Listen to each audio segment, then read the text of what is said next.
So real quick, let me read this disclosure beginning. I have it written down.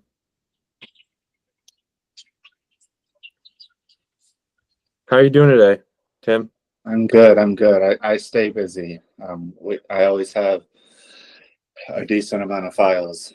Right now we got 7 million in the pipeline, and then we closed 2 yesterday, 1 tomorrow. So we stay busy. All right, wait, hold that thought. We're going to come right back to that. Real quick, this content is provided for educational and informational purposes only. The views and strategies discussed are based on personal experiences and do not guarantee specific results.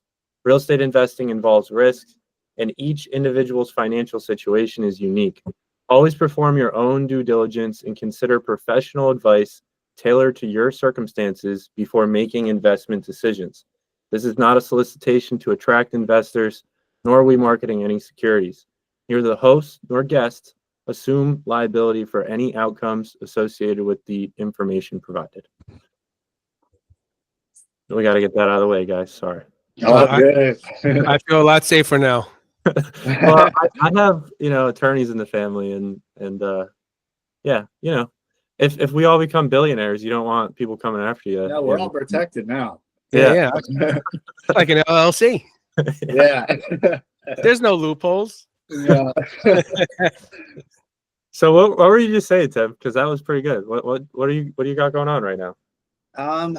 So it's just me and my assistant. Some people don't know this. My assistant's actually my girlfriend. Okay. We've been together it'll be 8 years in August. I've been doing this mortgage stuff. I'm in my 5th full year now. So we got 7 million in the pipeline right now, just under 20 deals, 3 or 4 closings this week. So people are starting to come out of the woodworks right now that rates have come down a little bit. The market was sort of like in a weird place. When lenders start reaching out to me, like, hey, you got any deals you want to send our way? That's how I know the market's a little slow, because these lenders, they spend, 50, 60, maybe 100,000 a month in marketing. Mm-hmm. So if they're reaching out to an individual broker, they're getting a little hungry. But that's slowed down. So the market's picking back up right now. So in case anybody listening to this hasn't noticed, Tim is a mortgage broker. Yes, for DSCR Loans. So you do asset-based lending, not conventional. Correct. Yeah. So I can only do investment properties. I can do single family, any number of units, really. It could be last year we closed on a 21 unit in Texas. So the number of units doesn't matter as long as it's residential and it's an investment property. I can do it in 45 states. Okay. And so do you need an MLO for that? Like what you do? Do you have an MLO? No. So you don't need a license for DSCR loans because the money does not come from the Fed. So they're viewed as business loans because they're closing in entities for investments. So you don't need licenses in 43 states or so. The other 2 states, which is why I'm able to say 45 states, half of my lenders I can't broker with, and then half I can, but they kind of put me as a referral partner, not as the mortgage broker on the HUD. So it's like, a little loopholes where I can be involved with the transaction still. That's only for 2 states, though. That's for Arizona and California. But places like Minnesota's a little tough. Nobody does North Dakota, South Dakota. Some lenders are yes and no on Oregon. Nevada, nobody really does Nevada. But that's 45 states in general, without a license needed. That's weird. What is that like is that new regulations that they're requiring licenses or?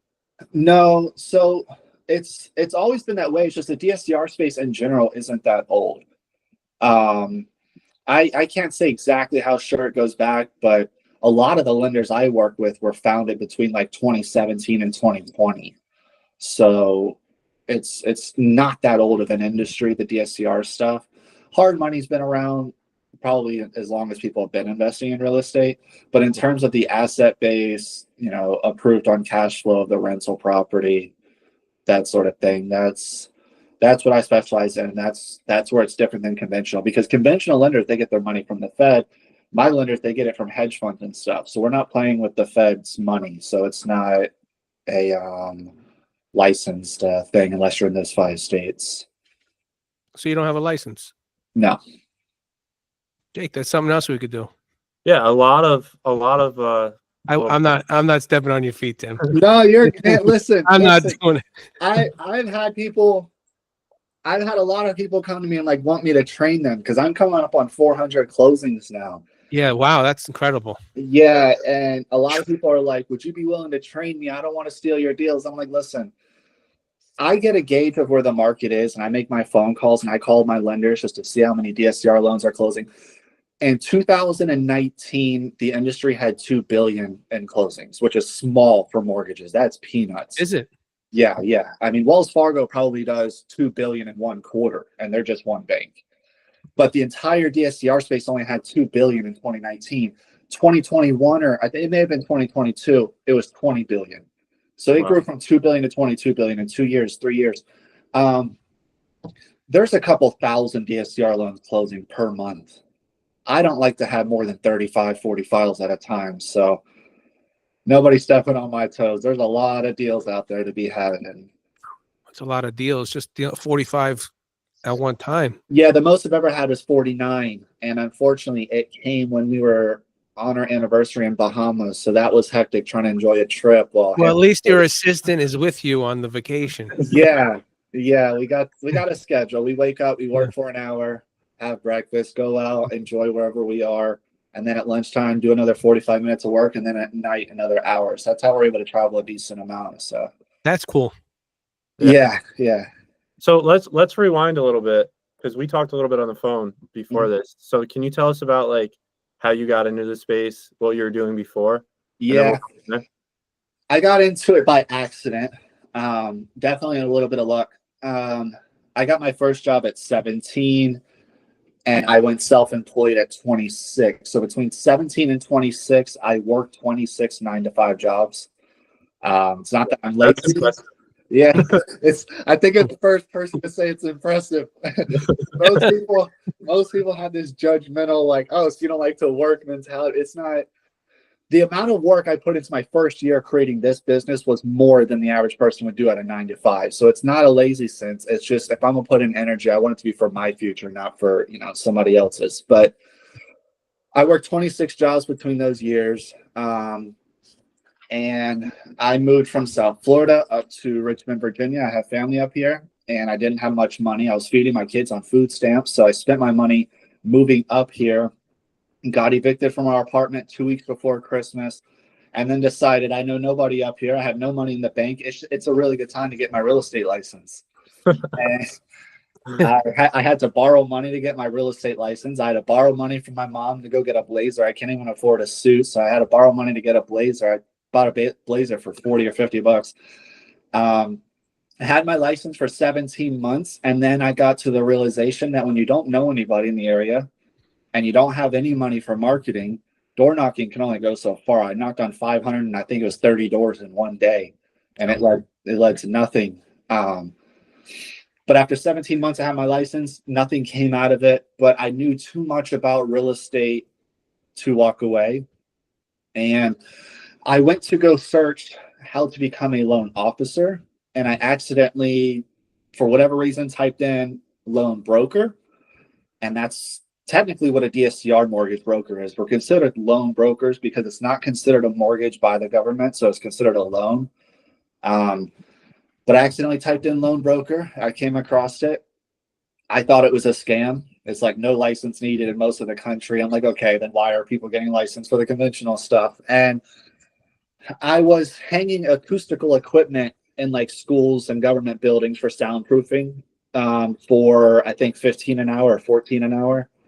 And I was like, hell, I'm broke. I got a 394 credit score. I got 2 young kids, feeding them on food stamps. I'm renting somebody's basement. Let me give this scam a try. If I get screwed over, it didn't cost me nothing but a couple of weeks of my time. And I actually operated out of an iCloud email because lo and behold, somebody on food stamps can't afford a professional email or website. No surprise there. And I would put on my schedule to message at least 300 investors per day. And I would just do a copy paste message, and a Facebook algorithm will mark you as spam if it's the same thing over and over. Mhm. So I caught on, like, okay, I'll send 15 messages with this, and then I'll put a comma, and then I'll send those 15 people. And I adjusted it to where it never marked me as spam. It never blocked me or anything.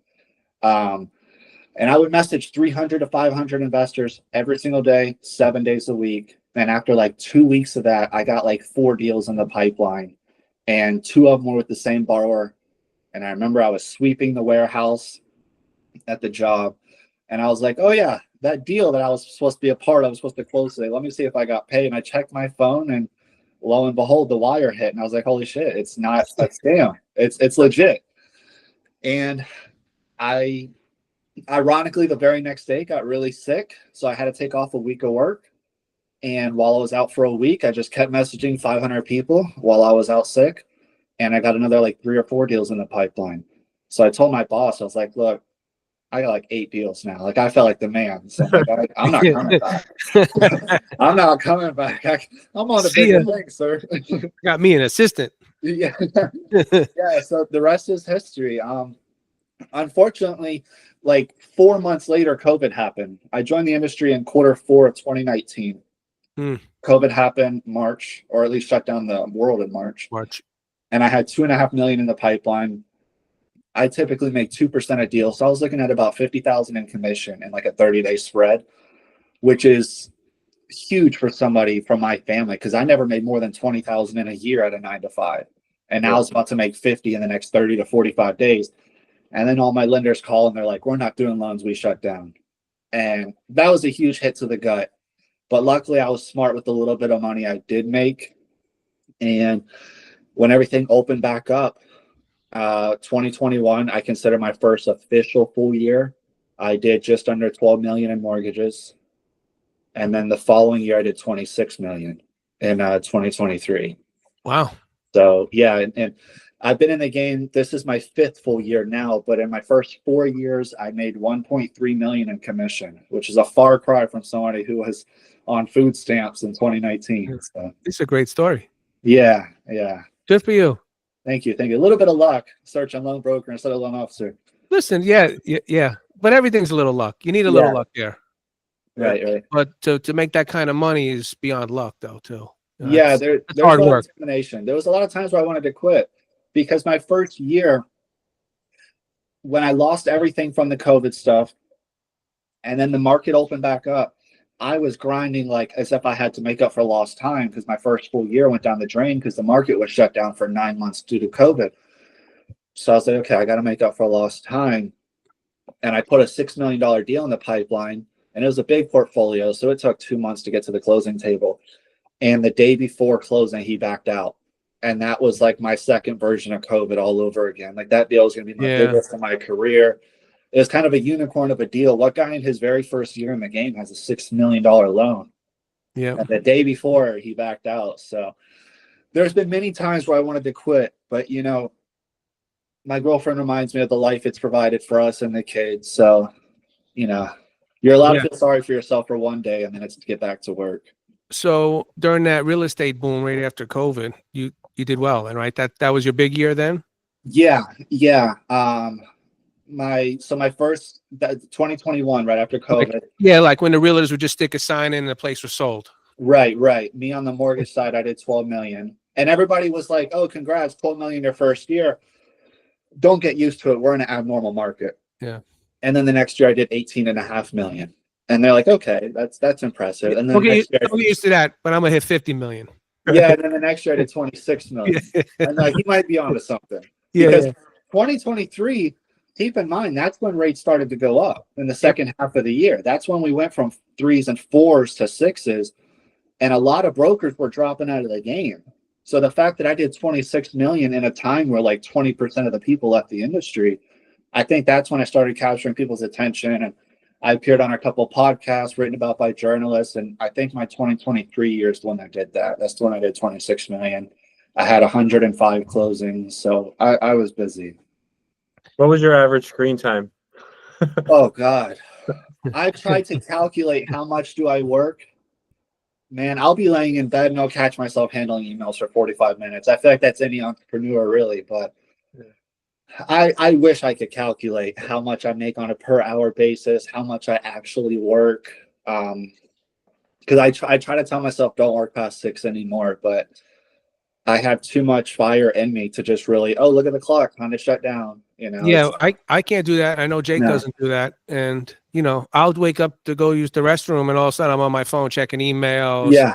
Then yeah. I'm looking at properties. Then I'm like, oh, I got to, I want to call this guy now. And it's 2:30 in the morning. Yeah. And I'm sending emails. Hey, when you wake up, give me a call. I'm up. Yeah. Or if you My want to call opinion- right now, that works too. Like, Yeah. I try to stay get busy. ahead. Yeah. You spend so much time sacrificing building up something.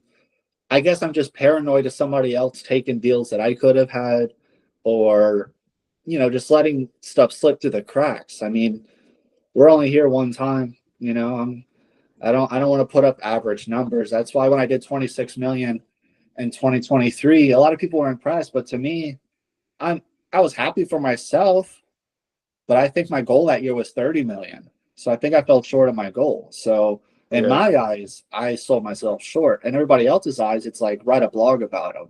Yeah. It was two different views. Yeah, I feel that too.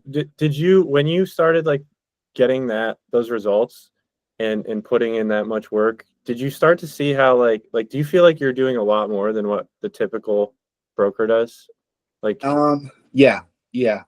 Because I tried to train people close to me, and all of them don't realize how I have it now is much easier. The first 2 years was a grind. I mean, I was messaging 300 to 500 people from Facebook real estate investment groups every single day, 7 days a week. I didn't care that it was Saturday. I didn't care that it was Sunday. I didn't even look at the calendar. I was doing it regardless of what day it was. Holiday or not, I was doing it. I was tired of being in that situation financially. So, but that was like the first 2 years. As I brought my girlfriend on as my assistant and I made a name for myself in the industry, I don't have to do as much networking now. Not to mention now I have the funds to run ads. Mhm. So I can run a $500 ad, can easily afford that, and it brings me just as much as attention as when I used to have to spend 4 hours messaging people. So between my brand growing and me having the funds for marketing, I'm able to save more time and I don't have to work as much, but I feel empty if I don't. So overall, I still put in a good amount of work, but I definitely have a better work-life balance now. But everybody I try to train, they think you just, oh, Timothy's from our neck of the woods. We grew up down the street. I can do it too. And everybody can if you put in the work, but nobody wants to message 400 people a day. They don't realize how much work you really put in. They just say, oh, he's lucky. Yeah, they see it now because I can relax a little bit. Like I went and visited my buddy back in Florida and I slept in a couple times. I hung out there and we went to the beach and he's like, man, you live the life. I want to do it. And it's like the first 3 years ain't going to be like this. Yeah. Say you weren't up, you're 24/7 working. They don't get it. Yeah, they don't. They just see the celebration side of it. Yep. They see you going on all these trips. Yeah. Hey, it's 6 a.m. I'm waking up at the Bahamas. I'm a work hour. Going to lunch. Yeah. You remember my buddy Jake does that. Yeah, they didn't see the 2 hours in the basement. No, they don't see that. The 2 years in the basement. They didn't see that. But no, they didn't see. They didn't see any of us how hard we work today, just alone. You know what I mean? I was up at 5 a.m. running around. Yeah. I build and flip houses. So does Jake, wholesaling, all this stuff. And now it's 6 o'clock at night. I'm on a podcast. Yeah. But as long as the closest people to us see it, like I got 2 boys, if they see it, then they build off that discipline. That's right. They become something. I don't need somebody online to understand. No, I don't care if you like me or not. No. As long as my boys see daddy's motivation and it carries on to them and it provides a nice life for them, that's what matters. Let me ask you, are you using any AI to help you now? No, I started looking into it recently, but when I say I started, I'll be honest, I didn't look too much into it. I'm not tech savvy. My girlfriend does all the tech stuff. Because AI could help you. I mean, I don't know the industry that much, but AI, there could be a lot of stuff. Oh, yeah. No, I was looking into it. Yeah. And I was just wondering. I thought we lost you. No, my battery thing popped up. We're good. Yeah, the AI thing is definitely going to help if you can get onto that. I think that's going to be big. So like, what do you think about the market right now? Because we're kind of, we're in a different market than we were in 2021, 2022. we're kind of in a weird market. So in 2024, I like to do a big marketing push in the last quarter to set up a strong first quarter for the following year. And I was marketing heavily. Financially, I was putting up a lot of ads. I was doing more marketing emails. And I was getting a lot of quote requests, but nobody was moving forward. And I would call my lenders and they're like, yeah, dude, we're getting, 100 quote requests a day, but 3 applications a day. Something's up.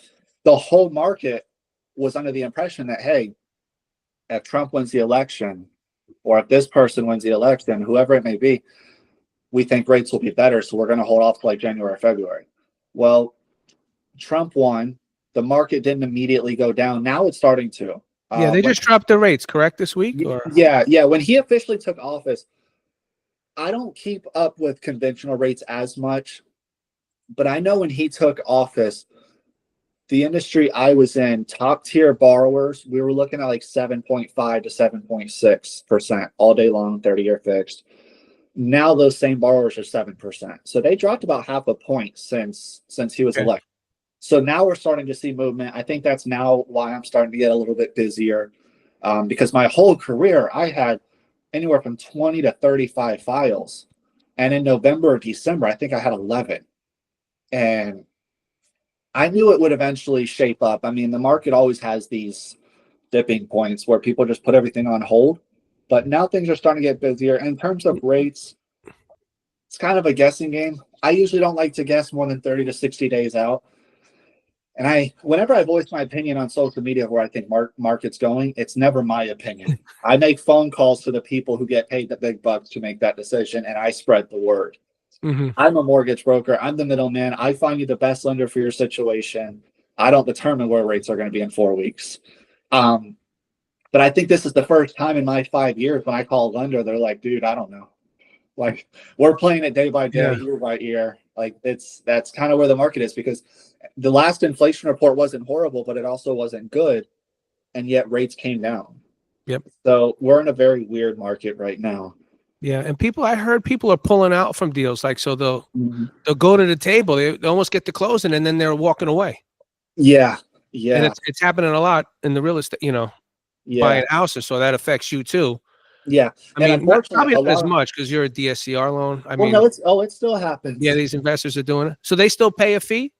No, I don't get paid when they back out at the finish line. Yeah. I don't want to make people, lock into a contract with me or anything. It's more of me trusting them. Yeah. I would say though, maybe 20% of the people in this industry, when they back out, they don't even tell you. They just disappear. They don't respond to your emails or phone calls. It's absolutely insane. I sent somebody, an investor, to a person like yourself, and he did everything. Guy got they're going to go through, and he walked away. Yeah, it's I was a little mad, but I made him pay him. Yeah, he threw him a fee, because you put time into it. Right. So this guy bent over backwards for this guy, and the guy just I don't want to do it now. Yeah, and I was like, you can't. That's why I hate. Pushing people on people, and then they back out like that. Yeah. But he did, like I said, he gave him I think gave him like $2,000 or something. I was happy. Yeah, at least he got something, and that's good for looking out for him. I always assume 70% of my pipeline is going to close. The number's probably realistically 80 to 85, but I like to be conservative. If I tell myself 85, then I'll be a little more comfortable and not push for more deals, and I don't like that. So if I had 20 deals in my pipeline, I assume 14 to 15 will close. A lot of people, especially with values, some markets have turned around. I have people, the market's also weird in that aspect right now. I have people coming to me and they're like, my property's worth 300. It appraises for 260. Deal doesn't work anymore. They back out.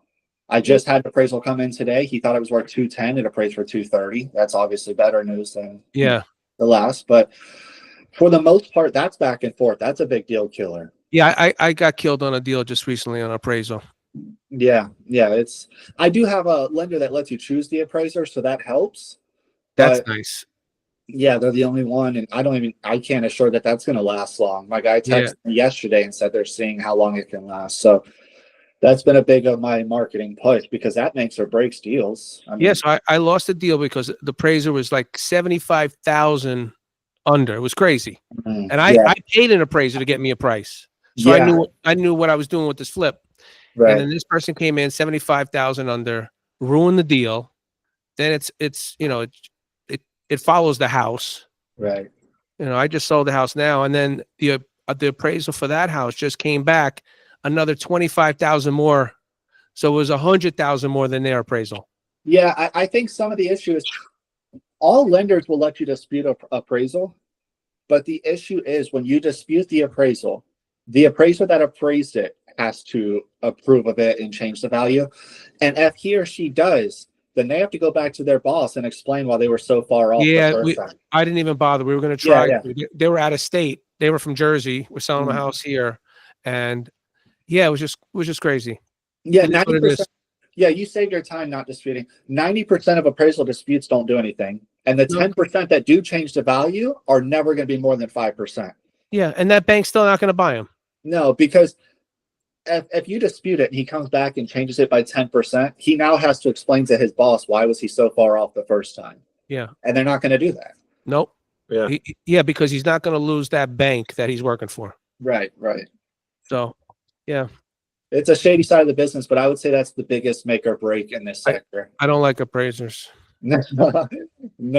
Somebody needs to create a system that does it all online. Inspectors. Yeah. It's.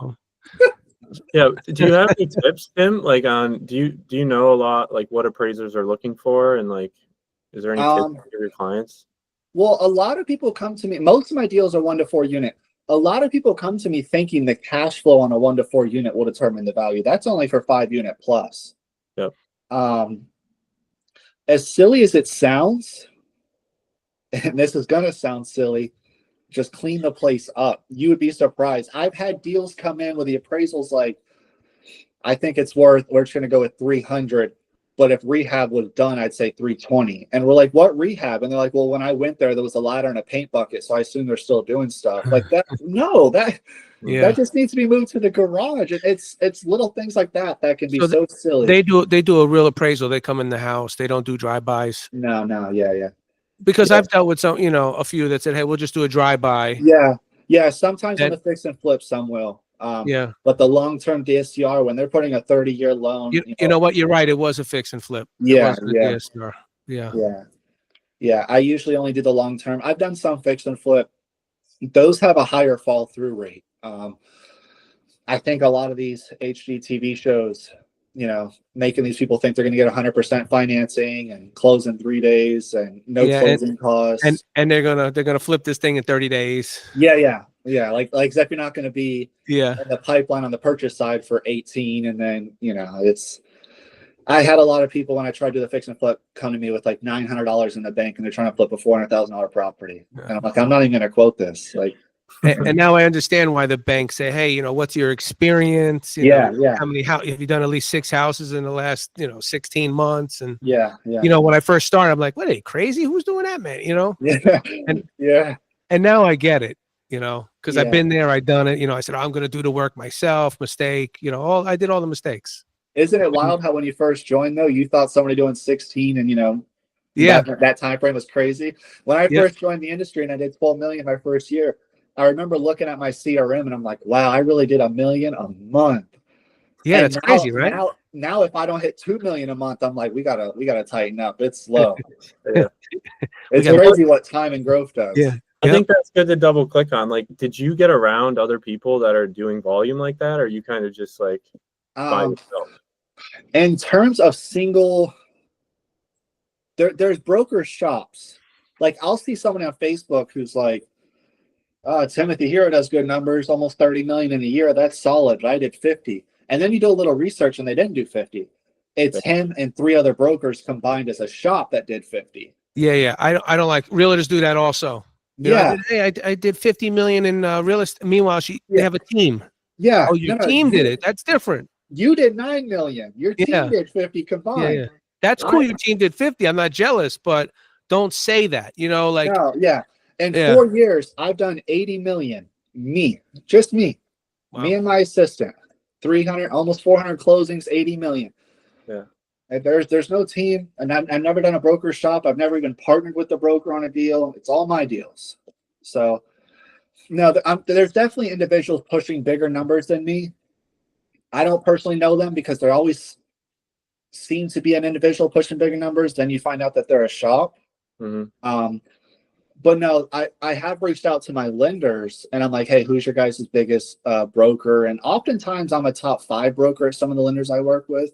But there's this one lender I used to work with. They're like, we got a guy in Vizio out in New Jersey who does like 2 to 3 million every month with us. And I'm thinking to myself, a real good broker, he's not just doing deals with one lender. He's got other lenders he's got to work for or work with because he's got to sell more products to get more deals. So if he's consistently doing 3 million a month with just them, I can only imagine how much he's pushing. Yeah. So I researched him, and he was an employee at a broker's shop.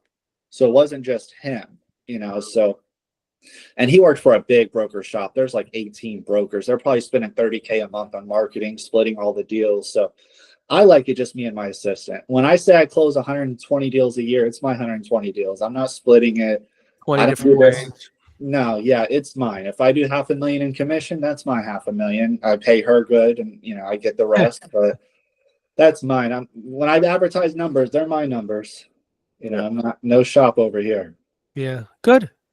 Well, what you said, you went from DMing everybody, like organic outreach, and then you started spending money on marketing. What are some of the marketing techniques that you've started using and seen success with? Yeah, I don't use Google because Google for realtors and mortgage guys is expensive. I don't know about now, but when I searched it years ago, it was much pricier than Facebook. I can run a $500 Facebook ad and get 2,000 clicks out of it. The 2,000 clicks to my website, and it'll be seen by 30,000 investors. And their algorithm's really good, so I can make it to where only real estate investors see in it. And Facebook is, of course, an animal of itself with how good they are with algorithm. But Facebook ads is pretty solid. But I realized I can keep messaging 300 to 500 people a day, or I can go on these Facebook groups, and when people are like, hey, I'm selling this property, there'll be like 80 investors who are like, email me the stuff so I can look at the numbers. I'll save their emails to my CRM, and now I have a little over 13,000 emails. So I do a mass email every 2 weeks. I take my lender's best product, whether it's the lowest rates in the market. This lender allows 80% cash out. This lender lets you choose the appraiser. And every 2 weeks, I'll send a mass email to those 14,000 investors, and I'll get 30 quote requests within 3 hours. So that's become, my bread and butter. Is honestly, it's crazy to sound, is saving emails. And I leave a unsubscribe thing. So if they don't want it, they view it as spam. They click one button, done. Now I'm not bothering anybody who doesn't want it. But I get a lot of people who are like, thanks for the updates. I don't need financing, but I like how you update us with the market and stuff. So it's worked out for deals and keeping people up to date with what's going on. Yeah, you're providing like value content in your email list. Yeah. Sounds like, yeah. And it's only for people in the space. I never bought an email address, a list. So I'm not emailing somebody who doesn't even own a house, doesn't care to invest in real estate. They work at a retail shop. Why am I getting Timothy Hero's emails? Like, no, it's only real estate investors who are in my game. So do you do any meetups? Do you go to meetups to meet these investors too?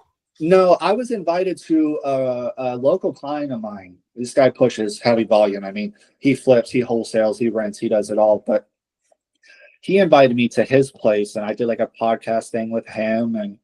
But aside from that, I've come to realize your best bet is keep everything online. I can go on a podcast and 5,000 people see me. I can send a mass email and 12,000 people open the email, and it took me 30 minutes. Whereas a meetup, how many hands can you shake in an hour? Yeah. So it's good for person to person stuff. If I wanted to buy an apartment building myself and I wanted to raise capital, a meetup's better. Nobody's going to want to give me money online. But if I shake your hand and we meet in person, that's way more valuable. Yeah.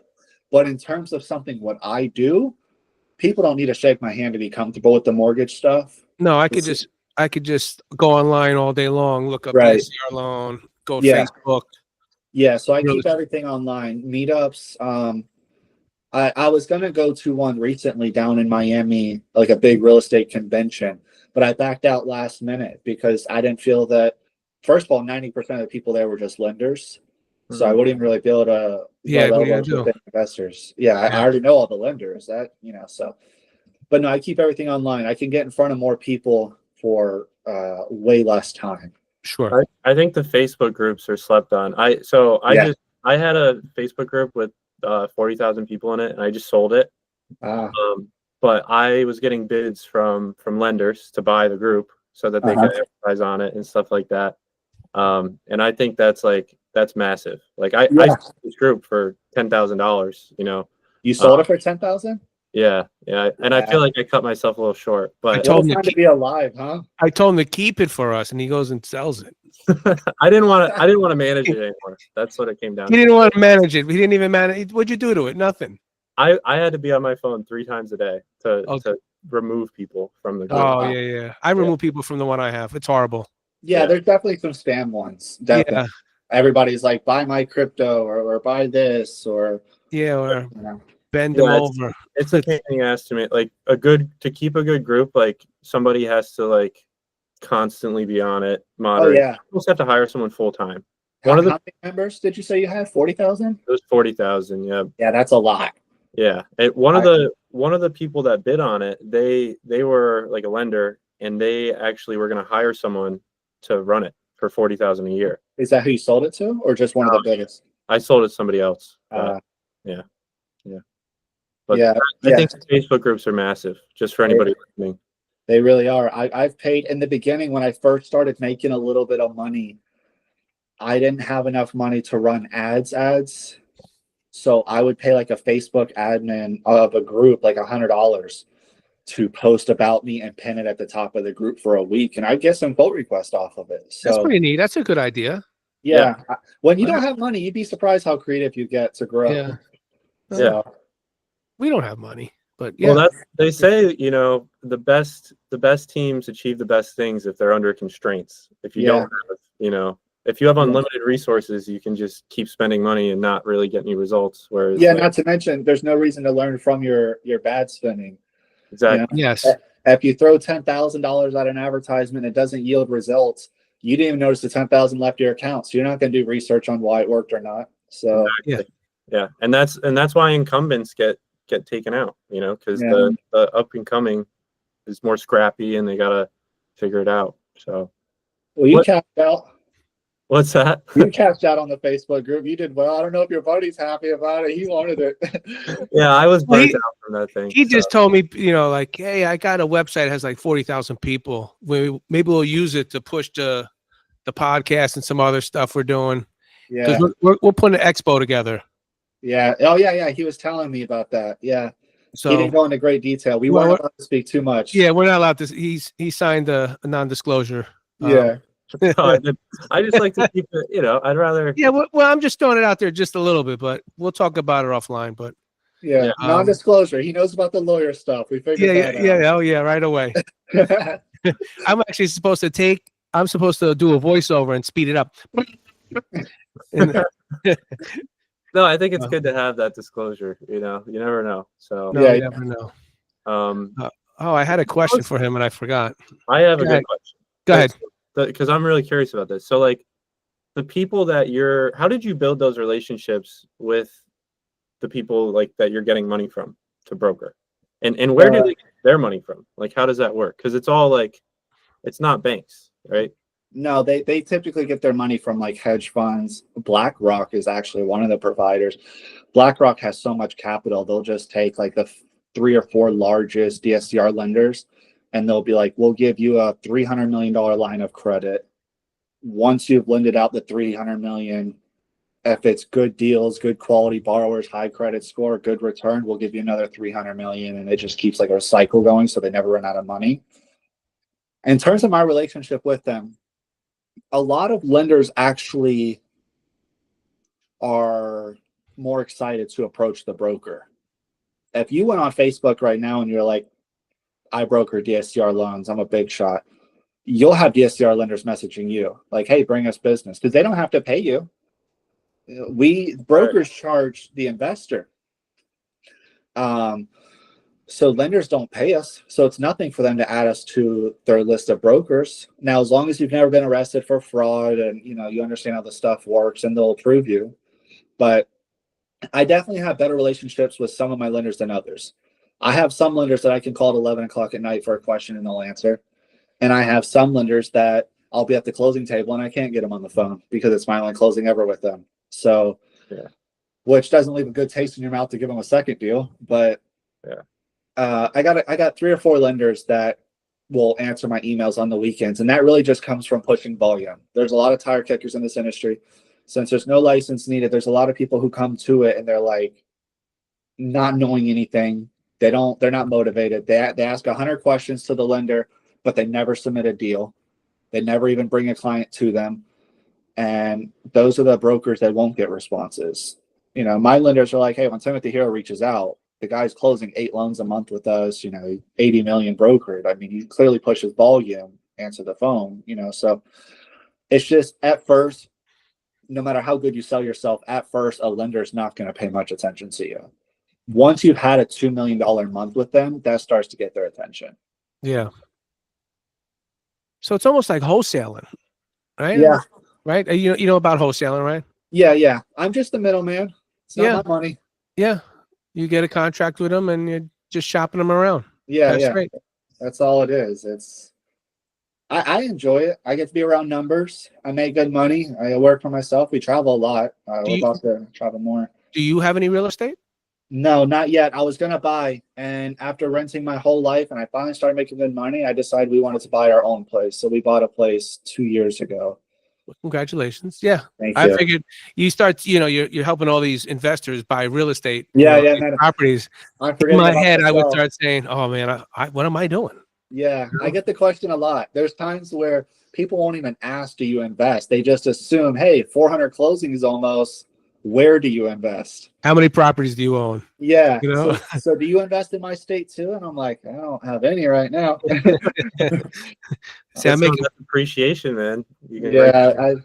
I got the personal at least now, so that's a start. So no more throwing money away at rent. You know how to get a loan. Yeah, I know a thing or two. Take advantage of that, you know? Yeah, I know a couple people. So you go ahead. Sorry, go ahead. No, do you give, when someone calls you, what do? You give them like a DSCR formula, say this is what I need? Yeah, so they just complete a quote request on my site, and it asks everything. What's the address, your credit score, property value, how much would it rent for? And I go to my list of lenders. Almost all of them now have a portal. So I just log in and I crunch out the numbers myself. And whoever has the best rate or is offering the lowest prepay, whatever it is that they're seeking, and I send it over to them. So we probably have some new people listening too, you know, that are looking to step in. Right. So what questions are you going to ask them about the property? So they can't even put this house on the contract, right? Are you talking about for like a purchase? Yeah. So I want to purchase the place, a new person. They don't have a house yet. They don't have a rental property yet. And now they want to get a rental property. Yeah. I always tell people get the quote first. I've had people come to me and they did it backwards. Yeah. They're like, I wrote an offer on this property. And I'm like, okay, so you're under contract? They're like, yeah, accepted. I did the earnest money, everything. And I'm like, okay. And they're like, it's a $400,000 property. It rents for $1,500. And I'm like, okay. The rent has to cover the mortgage. Yeah. And if it doesn't, then we have to lower the loan amount until the rent does cover the mortgage. Now, $1,500 on a $400,000 purchase, you're bringing 40% down. You just did the worst investment in my 5-year career. You could have just did it backwards and never wrote the offer. You could have came to me and said, I'm thinking about buying this $400,000 property. It rents for $1,500. But Timothy said the most I'll be able to do is 60% LTV. I'm not going to write an offer. Yeah. When I used to go get hard money loans, they helped me. Yeah. I didn't buy a house until I threw, Mike, them numbers really ain't working, Yeah. I don't know if that ARV is correct and who told you that. And you got to underwrite, Yeah. You got to do due diligence there. And I see a lot of people, like you said, will put something on the contract or, hey, I'll get the money, Yes, you could get the money if it's a good deal. Yeah. They listen to these podcasts and says, hey, you get a good deal, you can get the money. Yeah. But it's got to be a good deal. Which is harder to find now. Yeah. I got this place 400,000. It rents for 1,500. Is that awesome? No. They're only seeing, I'll have 1,500 coming in every month. How cool! Yeah. And it's like, are you thinking there's no mortgage? Yeah, Like, taxes. yeah. Like, are we gonna ignore the mortgage being 2,500 and you got 1,500, so you're coming out of pocket 1,000? I Do would you say know how investing works? if you know it's a good deal, you got to go under contract right away because it's not going to last long. That's right. But we're talking about that house, 50,000, Jake, not 400. Yeah, 100%. You need to buy that at like 150. Yeah. I don't know. What else you got there, Jake? Well, what was like, so you went from like, not doing that well, to be frank, right? And then to be very frank, yeah, you found this thing and like, you worked 26 different jobs. And so what, anyway, yeah, people would judge you and say like, oh, you don't really work hard. Like, but then you found this thing and you just dumped, like it sounds like you worked until like your eyeballs like bled, you know what I mean? Like you were working, grinding. Yeah. Like, so somebody had to do it. What was the mindset shift that happened there? Did you just find something you really liked, or? No, I've always had that mentality. It's just the things I would do never worked. I did the same thing when I was a realtor. I mean, I knocked on 530 houses in one day. And then I would message a bunch of people who own properties on Facebook, which is kind of weird that they're getting messages from a random realtor like, hey, I did some research. I see you own this house. Like, maybe not the best way to go about things, but I always put in the work. I feel like everybody and their cousin at some point has tried to make a living day trading stocks because it's always the easy way out. Yeah. Everyone's a day trader. I've been there. Yeah. I would work 8 hours a day, get off at 4 or 5, come home and study stock trading until 1 a.m. Yeah. Get up at 5 and go to work. I've always had the mentality of if you see something that could potentially change your life for the better, eat, sleep, or breathe it until it works out. And then you reach a point where after a year, if you haven't made $1 from it and you've been giving it your all for a year, then maybe that's not the best avenue for you. But with this loan stuff, it took 3 weeks to get, and at that time, deals were closing in 3 weeks too. But it took 3 weeks to get a couple, like 4 or 5 deals in the pipeline. Yeah. So what does your life look like now that you're like you know what you're doing, you're consistently doing it? You said you're traveling more. Like, what does it look like now? We travel a lot. We're about to go to Bahamas again. We're also going to the Dominican Republic, and there's one more place on Puerto Rico. We just got back from Italy, went to Mexico, Bermuda, France. That's awesome. Yeah, we've done some traveling. It's a far cry from those food stamps I was applying for. Yeah. I went to Central PA today. Do you bring your kids with you when you travel? Yeah, not on the Italy trip, but the Bermuda trip was actually just the kids and I to have daddy time. Oh. And then we've been to Mexico twice. The first time they didn't go, the second time they did go. That's awesome. That great. Is nice. Go to Disney? Yeah, we've been to Disney. All right. You're doing the daddy thing. Yeah. I had to do the cliche Disney, right? Yeah. Especially being from Florida, it only made sense. So. How old are your kids? 10 and 11. Oh, okay. They're old enough to remember. Yeah. Because I used to take my kids to everything when they're, really young. Yeah. Front row tickets, all the things. I buy them the biggest toy there, and then too young. We never did anything. Yeah. No, you know what I mean? You never took it to Sesame Street or this. Ungrateful. Maybe they're ungrateful, Mike. They are probably ungrateful. Yeah. But I have the pictures. Like, okay, so what do you think about work-life balance? Like, so you went from really grinding it out to now it sounds like you have more of a work-life balance. Like, what are your thoughts on that? I think it's definitely important. The issue I had with when I didn't have work-life balance, when a deal falls through, it hurts more because it's like, damn, I'm not even hanging out with my kids. I'm dedicating everything to this. And then I didn't even get paid on it because the deal fell through. So it feels like it was for nothing. When you have work-life balance and a deal falls through, it's like, that's unfortunate, but I still got 15 other deals. I've been spending time with the kids. We're traveling. There's a lot more positives to life to see. Whereas when you're just work, and then deals fall through, you don't have a social life because there is no balance. So you're dedicating your entire life to something that has hit a wall. So I definitely, in the beginning, you have to give up the balance. You have to. Yeah. It don't matter what field you're in. If you want to be in the top 5% or even 10% of any industry, you have to accept the first 12 to 24 months. There's got to be a sacrifice. There has to be. Because if you think you can achieve top 10% in anything with no sacrifice, then the top 10% must not mean shit. Because everybody could have that. They're not having to sacrifice. So like if the top 10% of mortgage brokers made $30,000 a year, then saying you're top 10 really ain't shit. It's $2,500 a month. So to be top 10 in something that matters, you have to accept that the first 24 months are going to be serious dedication. Yeah. I mean, I would go to sleep I would go to work on 3 hours of sleep because I was up till 3 o'clock in the morning doing my blast to my messages on all my Facebook investors, copy pasting 300 to 500 a day. I would actually keep track. I still to this day have these index cards.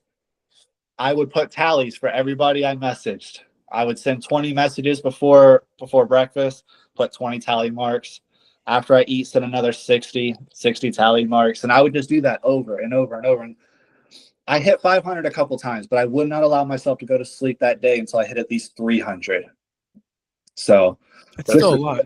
To give you an idea, in the beginning, that's what it was like for the first year or so. Maybe would you do it differently if you were to restart? Would you take a different approach? I got to get my charger, so it might go dark. I think so. I think just because you live and learn on what works the most productive and what doesn't. I think posting in Facebook groups, as you saw with you having a group, because see, I was messaging 300 to 500 people a day individually. If I would have posted on the Facebook group on the wall, which for some reason, I guess I didn't want to be viewed as spam or something. If I would have done that though, then 300 to 500 people would have saw me in an instant. Sure. So I definitely think I would have did some things different. Yeah, no doubt. And if you're in a couple of groups with 50,000 people or more. Yeah. Oh yeah.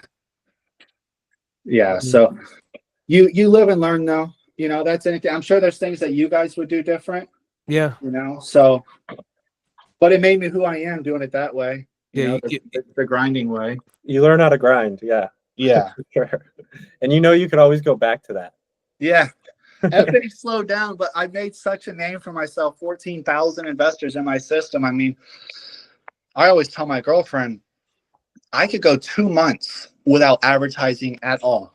Not a Facebook ad, not a message, not a group posting, not a mass email, not texting an investor. And I will still get 2 to 3 quote requests every single day of the week, just because how much I made a name for myself in this space that I will still have 2 to 3 investors daily coming to me with no advertisement at all. If I was okay with 2 to 3, I personally like 10 coming to me every day. So that's why you're smiling. Yeah. I like to stay busy. So you had like key performance indicators even starting in the beginning, where you're basically like, I'm not going to bed until I send these many messages. Do you have like a strict set of KPIs that you measure your performance on right now? Yeah, right here. I don't know if you guys can see that. That's my this is my CRM. It tracks my year-over-year numbers compared to last year. That's cool.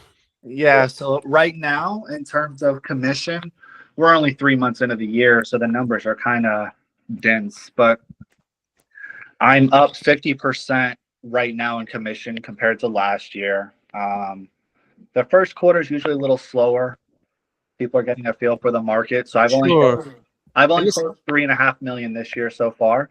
But last year at this time, on this day last year, I was at 2 million. So I'm at 3.5 now. So I'm that's when inflation was high too. It just started last year. It was hitting hard. So, and now you're running into, we have a new president. Right. So I'm a huge numbers fanatic. I mean, I love numbers. And the reason I love numbers is they don't care about your feelings. They're there. If you're lacking in something, the numbers will show you what it is. And I use the numbers to show me my progress.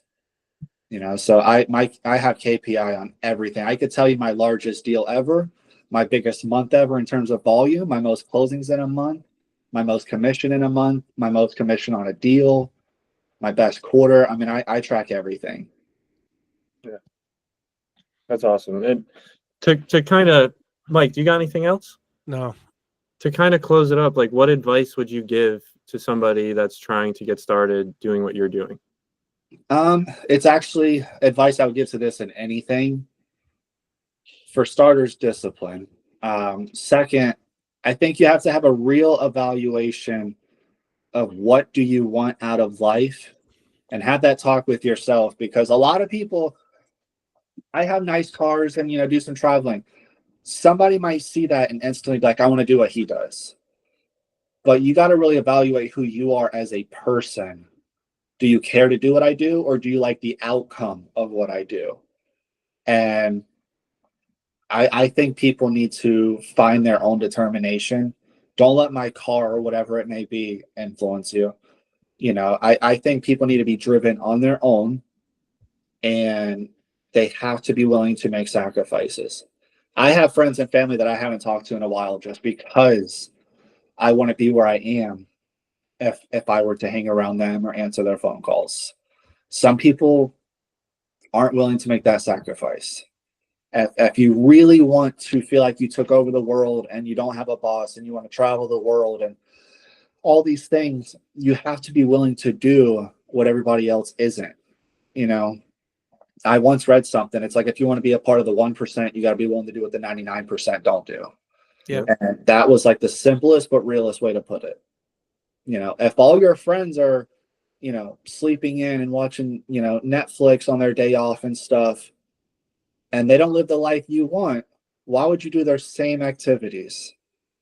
So you got to really evaluate who you are and what you want out of this life, and be willing to cut out anybody who's in the way, no matter who it is. That's good. I like it.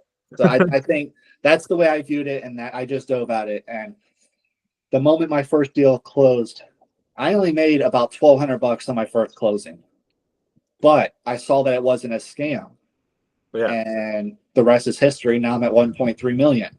So you take it day by day, closing by closing, whatever industry you're in, but don't try to get rich overnight doing it. I've come across a few brokers who are new to the game. I actually came across one who was new, and one of his very first quotes was a $3 million vacation property in Miami. It's like a big mansion that gets rented out for like music videos and stuff. He had a unicorn of a deal. Guy was new to the industry. It's a $3 million loan, and he was charging 3% on it. And I'm like, you're trying to make 90,000 on one deal? I would take 1%, make my 30K onto the next. That's right. Yeah. And put 5 to get that. Huh? Did it go through? Oh, hell no. The guy didn't do the deal. He wasn't going to pay 3%. That's right. No. So I think people trying to get rich on their first day of entrepreneurship is a huge shot in the foot, instead of building the pieces along the way. But they don't even know better. No.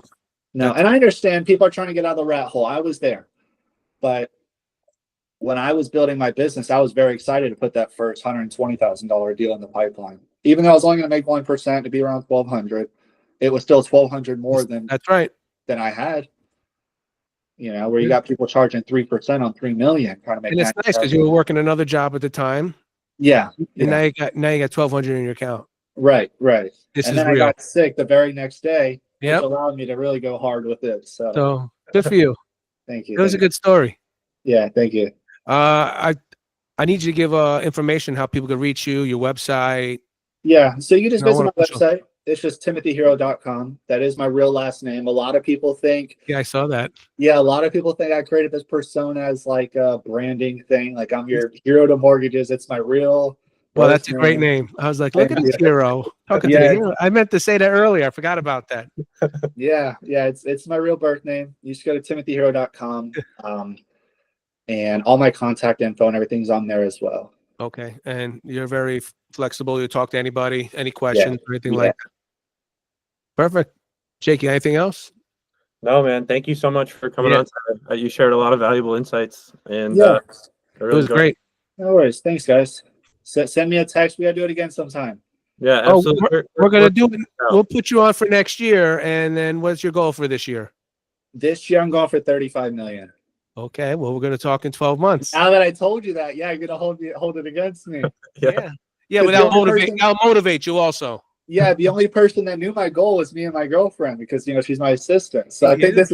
this is better you knowing it. This Yeah. is good. Now you got to pump it out. You'll do Yeah. it. On the record. It's gonna be a good year. Before we go, what's y'all's goals? Because I gotta hold it against you. I'm not telling. No. You gotta speak it out. I want to build 20 homes. Okay. I do This custom year? modular housing. Yeah. Okay. So I want to do 20 homes. And Jake, you're a little quiet. Yeah, my net profit is I'm trying to do over $1 million in net profit this year. Okay, 20 homes and over $1 million. Yeah. In net profit, not gross. Net. Okay. I like how you narrowed it down. Only Yeah, I don't try- want. I'm not telling that because then people come after me. No, keep that part. Yeah. Yeah. Understood. All right, guys. We reinvest all the money into the business. I'm broke. Yeah. Yeah. Well, I had All right. fun, guys. I appreciate it. Oh, it was great. Thank you. Thank you, Bye, Tim. guys. I'm gonna stop this recording.